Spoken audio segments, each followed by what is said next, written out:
দুর্গাপূজার মাত্র 5 দিন বাকি, এরই মধ্যে অনেক জায়গায় শেষ হয়েছে প্রতিমা তৈরির কাজ। চলছে রং তুলির প্রলেপ।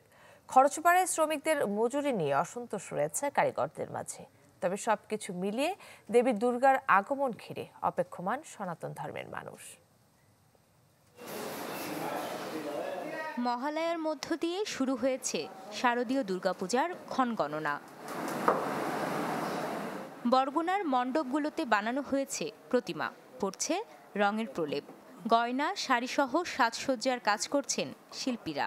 সব শঙ্কা ছাপিয়ে উৎসবমুখর পরিবেশে পূজা উদযাপনের অপেক্ষায় সনাতন ধর্মের মানুষ।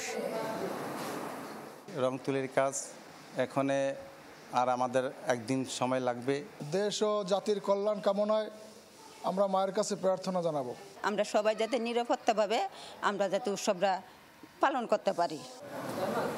বরগুনায় এবার দুর্গাপূজা হবে 122টি মণ্ডপে।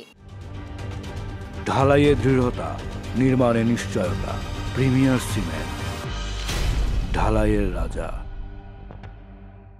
প্রশাসনের পক্ষ থেকে নেওয়া হয়েছে বাড়তি নিরাপত্তা।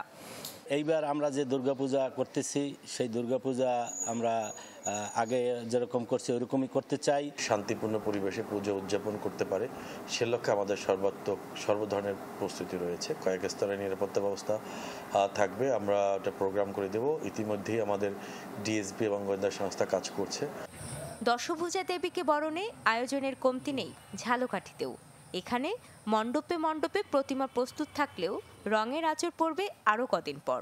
কারিগররা বলছেন গত বছরের তুলনায় বেড়েছে খরচ, কিন্তু বাড়েনি মজুরি। প্রতি বছরের ন্যায় এবছর আমাদের কাজ খুবই কম।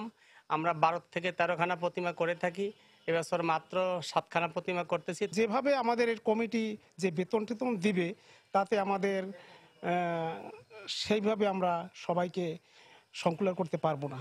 এবছর কিন্তু বাড়তি নিরাপত্তা নিয়েছে ঝালকাঠির জেলা প্রশাসন এবং পুলিশ প্রশাসন, এবং পূজা মণ্ডপের দায়িত্বে যারা রয়েছেন তারাও কিন্তু বাড়তি নিরাপত্তা নিয়েছেন। এবছর ঝালকাঠিতে 157টি মণ্ডপে অনুষ্ঠিত হবে দুর্গাপূজা। সরাবান্ত হুরাজিনিয়া, চ্যানেল 24।